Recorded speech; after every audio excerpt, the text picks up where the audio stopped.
여러분 세상 말로 하면요, 요셉이 출세했습니다. 그래서 가족들을 다 이집트 땅으로 모시고 잘 정착하게 도와줬어요. 그런데 시대가 변하고 세월이 흐르다 보니까요, 요셉을 포함한 1세대 그 형들과 가족들이 다 죽게 됩니다. 그리고 이집트의 왕도 이 요셉에 대해서 모르는 왕들이 일어나기 시작합니다.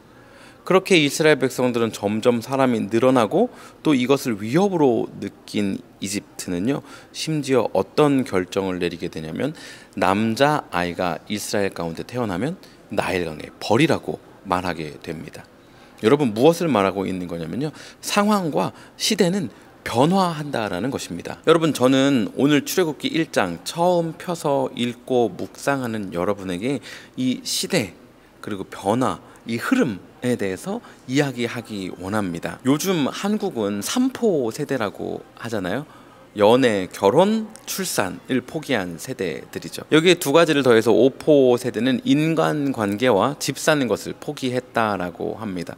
요즘 미국이나 한국이나 할 것 없이 요즘 다들 살기 힘들다, 물가가 너무 올랐다, 이런 말들이 있잖아요. 맞습니다. 요즘 살기 힘든 것 같아요. 이전에 미국에 처음 이민 오신 분들은 그냥 미국 땅 밟을 때 영주권 받았다라는 거예요. 그냥 열심히 일하면 먹고 사는데 큰 문제가 없었다라는 거죠. 그런데 요즘은요, 영주권 따는 것도 하늘의 별 따기이고요, 또 잡을 찾고 일을 해서 우리의 생계를 이어가는 것이 쉽지는 않습니다. 또 그런데 다른 한편으로 보면 힘들다 하지만 지금도 여전히 지구상 여러 곳에서는 전투와 전쟁, 목숨을 내걸어야 하는, 정말 생명을 이어갈 수 없는 기근과 질병의 치료를 받을 수 없는 그런 상황과 시간을 살고 있는 사람들도 역시나 있습니다. 그러니까 이 시대나 상황에 따라 어떤 세대는 혹은 어떤 사람은 조금 더 편안하고 부유한 삶을 사는 반면 어떤 시대와 어떤 상황은, 그리고 어떤 사람은 그렇지 못할 수 있다라는 것입니다. 여러분, 그러면 우리는 이 시대 속에서 어떻게 반응해야 할까요? 힘든 상황을 마주하면 원망하고 한숨 쉬며 신세한탄하고 우울하고 불안해하며 두려워하며 그러한 시기들을 보내야 할까요? 아니죠. 여러분, 가뭄의 시대에 요셉이 준비되어 있었습니다. 긴 시간을 참고 견디며 하나님의 뜻을 따라간 그 요셉이 있었기 때문에 요셉과 그의 가정, 수많은 사람들이 그 가뭄의 시기에 살아남을 수 있었습니다.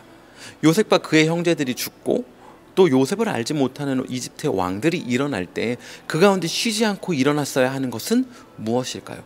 제2의 요셉, 제3의 요셉이 계속해서 자신의 삶의 시기와 힘든 환경을 견디고 하나님의 뜻을 따라가고 있어야 했던 것입니다. 여러분, 저와 여러분도 마찬가지입니다. 우리 인생 가운데 고난이 있고 힘이 들고, 아니면 반대로 삶에 부족함이 없을 것 같은 풍요로움이 계속해서 지속될 때 어떠한 상황이든 저와 여러분이 해야 하는 것은 무엇일까요? 우리의 삶 가운데 견뎌내야 하는 것들을 인내하며, 또한 우리의 컴포트 존을 벗어나서 하나님을 우리의 왕으로 인정하고 따라가는 것, 그것을 멈추어서는 안 되는 것입니다. 여러분, 오늘부터 읽게 될 출애굽기, 정말 애굽에서 나오는, 벗어나는 그 의미를 담는 출애굽기이기도 하지만 하나님 없어도 마치 살 것 같은 풍요로움을 누려왔던, 그리고 그 고난의 삶을 마주하게 되는 그 이스라엘 백성이 영적인 나태함, 태만 가운데 벗어나는, 다시 하나님을 찾게 되는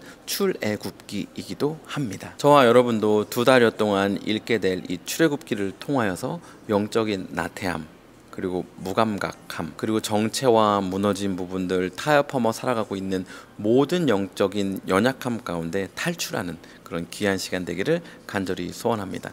사랑하고 축복하며 오늘도 샬롬입니다.